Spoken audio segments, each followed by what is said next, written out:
we encounter racism every single day. Some of the worst racists carry a gun, and they carry a badge authorized by you, Commissioner Paulson, to do the work.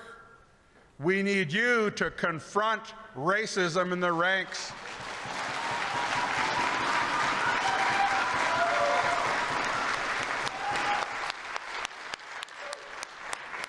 Now, when I met with the senior Indian agent across the water, she told me, oh, no, some of the police are great. You're talking about one or two bad apples. Well, why is it I have to keep dealing with bad apples? I do not disagree that you have wonderful public servants in your employ. You'll never hear me say that. Some of them are from my community. I'm related to some of them, not as close as Perry, but I'm related to some of those that serve you and, more importantly, serve us. I love and respect those public servants. They put the safety of others before their own. I know that. They're from my communities. So I appreciate that, but I'm talking about the other ones. Now, not that long ago, a First Nations constable committed suicide. The RCMP as an employer did not take care of that officer. The RCMP failed to make sure that one of their officers was properly looked after. Shame on you, Mr. Paulson. Shame on all of those decision makers. You have to take care of your own troops. That's on you, Mr. Paulson. I want to close with this. I don't like the kinds of politics that we've had for the last decade. I don't. I don't like the fact that Aboriginal men were blamed. We were blamed for all the violence against our women. We knew that wasn't the case, Commissioner Paulson, but somebody informed the government of the day that we were responsible. That was you or someone in your employ that did that. Shame on you, Mr. Paulson.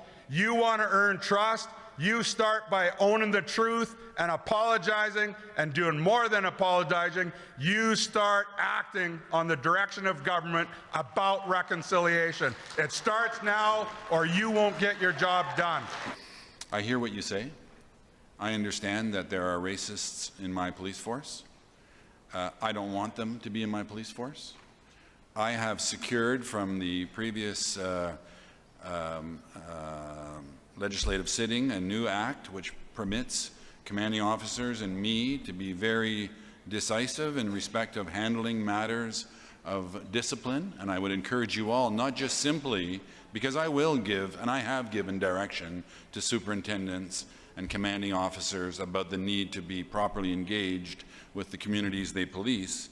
I would encourage you all, though, to have confidence in the processes that exist, up to and including calling me if you are having a problem with a racist in your jurisdiction or any other problem. We have elaborate systems to bring accountability to those people that are trusted and in some cases not trusted, but who are empowered to deliver policing services.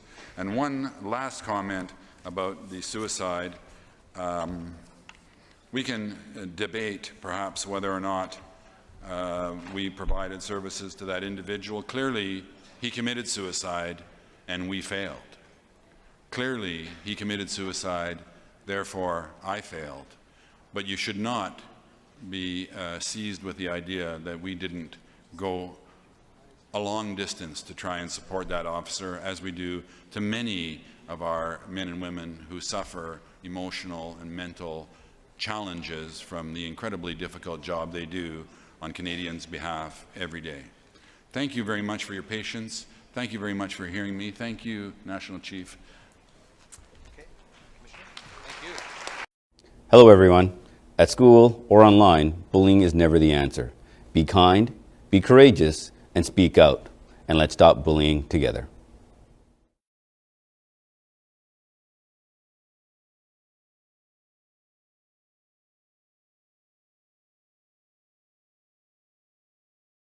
we would have our house stoned and egged often. It was commonplace, and everybody else in the neighborhood would be safe. My family members had times, vulgar lettering and various words sprayed on their cars, Hindus, Paki. My first day of school, I had a sticker slapped on my back that said, "Go home, Paki." Go home, Hindu, and not that it matters much. Did you ever get into any physical altercations? Many at school. And that was the response that was available at the time. That was the only response that I knew about. After school, I would be called out, or I would call someone out, and that was just the way of life at the time. Otherwise you'd continually become a target. Well, I didn't feel Canadian. I didn't feel that I was part of this country. I felt like I was a guest, and an unwanted guest at that. So it was a turning point for me when my country said to me, "We will accept you into the ranks of the law of this country's law enforcement, into the ranks of the Royal Canadian Mounted Police, which is a symbol and a tradition of this country. We will accept you." How did it feel inside? It felt great. It felt I felt very proud. It changed everything. It changed my relationship to the experiences that I had. It changed my perspective on the things that I had gone through. You can allow your experiences to either rule over you, or you can allow your experiences to be those times where you become better. So I never chose to stay down. I never chose to take those experiences as failures, or those experiences as the identifiers for who I am or this country. I took those experiences as, we got work to do. I took those experiences as we can be better than this, and I want to contribute towards that.